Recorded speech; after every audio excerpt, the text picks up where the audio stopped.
Hello, fight fans. Welcome to another episode of More Than a Fight podcast. I'm your host, as always, Jose Alfredo Alcázar. This is your co-host. Juan. And then behind the camera, we have John. And we'll call this episode, or part 2 of episode 50, changing it up a little, trying new things. We'll be touching on the undercard of Benavides versus Plant, as well as Jose Ramirez versus Richard Commey. Then we're going to honorable mention and Billy against Gongora. And we'll close it out with the British cards because those were a letdown. With all due respect to the British fans, I'm sorry, you guys know what I'm talking about. All right, let's jump into it, Juanillo. We'll start with Colbert and Valenzuela, the two Mexicans. Yeah. No, I missed a round. I missed the knockdown. Oh, that's right. Yeah, you got round. a little late. But no, Rayo came out swinging. Yeah, he caught him. He put him down. He hurt him. Looked great. He was like, oh crap. I had picked Colbert to begin with. Yeah. I'm like, he's gonna outbox. And that was the him. first round where he put him down. First. Yeah, I missed that part, but I rewatched it. No, he looked good. What was his fault? He was inactive for a long period of time, I think. But when he was active, he put it on him. I don't know. No, I think what's funny is when we were watching the fight, John out of nowhere goes, hold on, man. Colbert's doing some things. And I was like, no. In the back of my mind, I'm like, no. The way Rayo's hurting him, I don't see it. But now that I think about it, I wish I could go back and watch it. I got to wait until they freaking release it again because we paid for the damn thing. But on my phone, I can't watch it again. Anyway, Colbert was landing some clean shots. Yeah, I think that's what it was. Jabs, body shots, in and out at times. But the thing that I didn't understand was, yes, he was landing clean shots, but Rayo kept hurting him. He wasn't able to put him away, but he hurt him consistently. I think he hurt him about, I'd say, 3 to 4 times, including the knockdown, which is why I didn't understand the end of the fight. Maybe those are the rounds he got. Well, it's weird, right? If you look at scorecards, he takes maybe the next 4 rounds. I mean, he's not on a couple cards, but he dominates kind of the next 4 rounds. And then they gave him the last 2, except for one judge. Maybe it's a fight. But they all came to the same score, 95-94 unanimous. That's crazy. You know? And look at Valenzuela. Yeah. He's like, what the fuck? Oh yeah.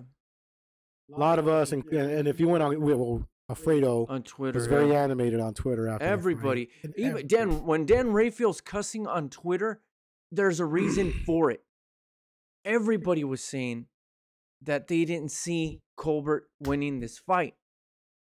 I understand he landed clean punches, but he got hurt several times. Like, how you're a judge and you don't see that, yes, the other guy's landing clean punches, but how effective are they? And that's why judging in boxing can be such a damn headache.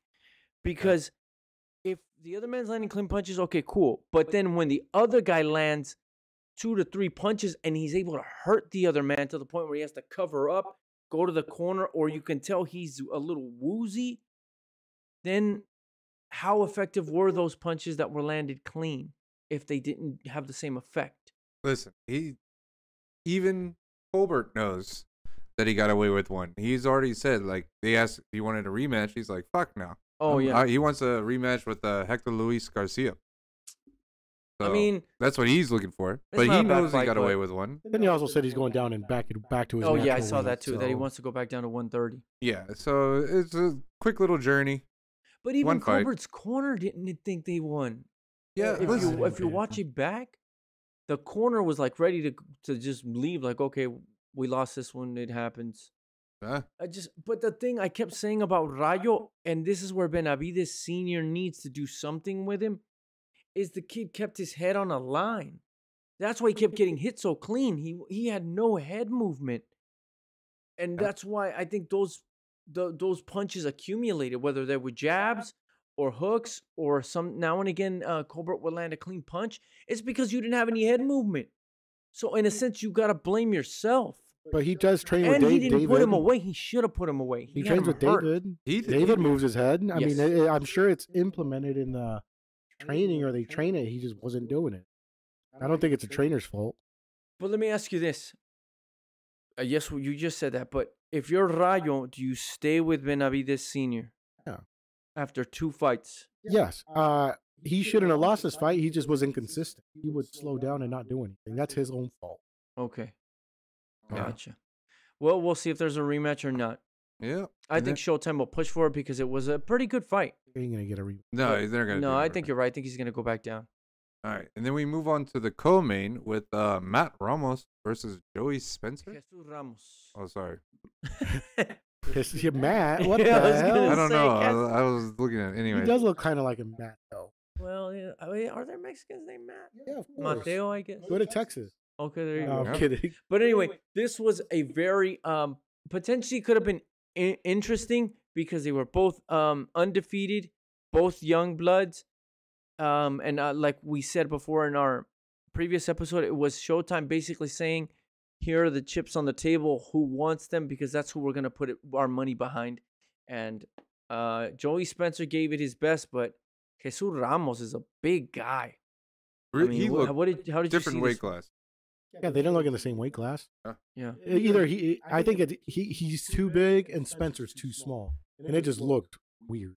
Yeah. Yeah, it didn't look right in there, but Yeah, because I didn't expect that size difference either. Because I've seen Spencer fight before, but obviously, even in the weigh-in, I don't think they looked, or maybe I wasn't paying too much attention to the weigh-in. Because when they got in the ring, you could see the size difference. Yeah, I mean, here you can kind of. Yeah, I bet he's sucked up, right? Yeah. So yeah, definitely in the ring, way big difference. And even stylistically though, I think Ramos the skills were there. Yeah, Ramos had the skills, and I think I'm excited to see his next fight. Yes.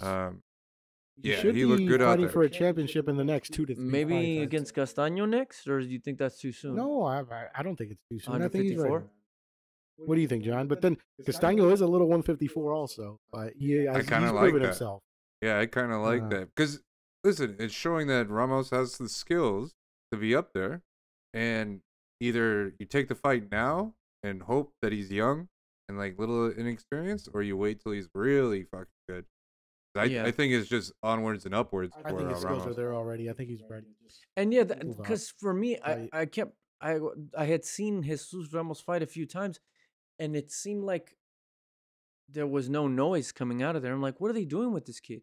So I was happy to see this fight because now they pinned him against one of their prospects. Well, both of them are prospects, but they wanted to see who was who, and we found out. Yeah, and then we had the Crawley. What was the next? Cody Crowley, Cody Crowley versus Abel Ramos. his the Abel uncle. Ramos. Yeah, so Abel's uncle. Yeah. Jesus Yes, is the nephew. yeah. This is the next Got one. it. Yeah, I got confused. A lot of by people that. got confused and were calling them brothers because they kind of do look That's alike, what I thought. but they're nephew and uncle. Yeah. It's weird. What did you think of this one? No, the fight was very well. The fight was good. Crowley did what he said. He's like, "Hey, if you're not prepared to throw this much, you're not ready." And he proved it. He was in his face the whole time. Yeah, man. He didn't let him set up. Crawley's pressure was intense. Even as I'm watching the fight, I felt like I was being pressured. I'm like, damn, man. Crawley was just in his chest, and he was throwing punches, landing clean, whether it was hooks, straight rights to the body. But he was just relentless. He would not get away from Ramos. No. And he would not let Ramos use his jab because of how close he was to him. Even when Ramos would swing out, because a few times he did manage to get out of the corner, because a lot of the times Crawley would push him into the corner. Ramos would try to throw a couple punches, but then Crawley would be right back in his chest, again pushing him against the ropes. And that's just basically what happened with the fight. But then there was was it the That was like ninth the round or the 11th. 10th round? It was like the 11th. Was it But- the 11th? But Ramos No, was you're right, it was the landing 11th. good rights, good lefts the whole fight. He was landing. And something happened that I had don't recall seeing before, because initially Ramos hurt Crawley with a right hand, and it looked like his glove touched the canvas, and the round ended the 11th, so there was a 10-8 round. Then the 12th round began, and then the ref stops the round, and he basically goes, whoa, whoa, whoa. And we're like, what's going on? And then the commentary team basically said, well, it sounds like they're reviewing the knockdown. Then once you see the replay, it's clear that the glove does not touch the ground.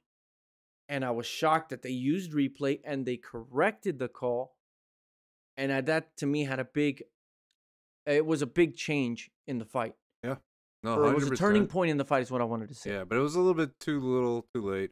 Because you can even argue that time where they're trying to figure out what happened with the knockdown or the replay, Crawley was able to recover from that 11th round. Yeah. So that was something I didn't think about until after the fact. But it was a good fight. Again, this undercard delivered to me. Hey, I mean, every fight was very good. Just like we talked about on the episode before this, was that Espinosa came out saying we're trying to change the programming. We're trying to give you great fights on the undercard that are actually competitive and people want to see them. And so it's a good showing from Showtime here.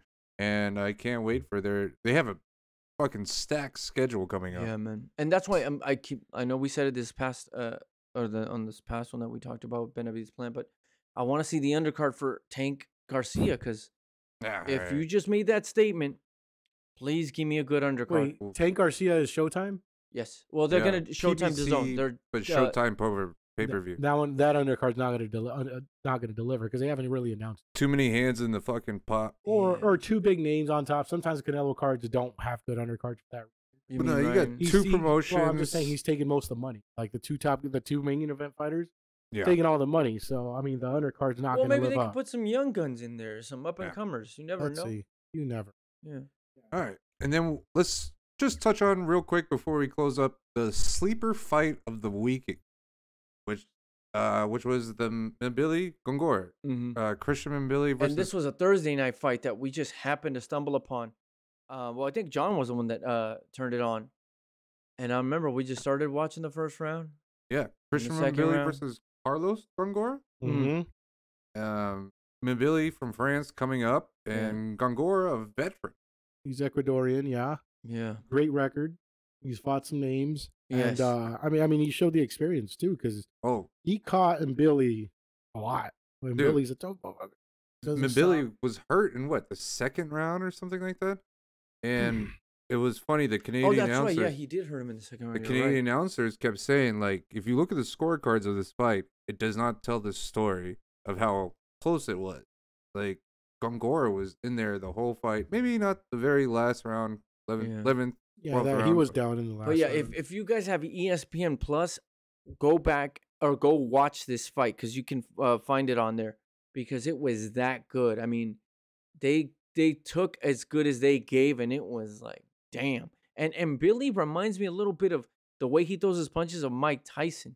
Yeah, because of the way he winds up and he was throwing some mean shots. Won the championship. Stop it. How Gongora's ass fucking but it was a great fight. And go put him somewhere. Dude, Gongora, and this was at 168, so there are no belts. Anyway. And Billy, my first time watching him, I really liked him, but maybe there's a guy the Caleb Plant could fight. Well, maybe not. I mean, I don't know if you want to go into that tough ass fight. Just because he's a champion doesn't. Yeah. No, champion. Caleb my Plant ass. What is that, like the international silver title or some shit like that? It's a North American. Probably some garbage like that. They always make something. Wow. But anyway, if you really like win, fights, sir. go watch that one. It was on Thursday night. It was excellent from Montreal, Canada.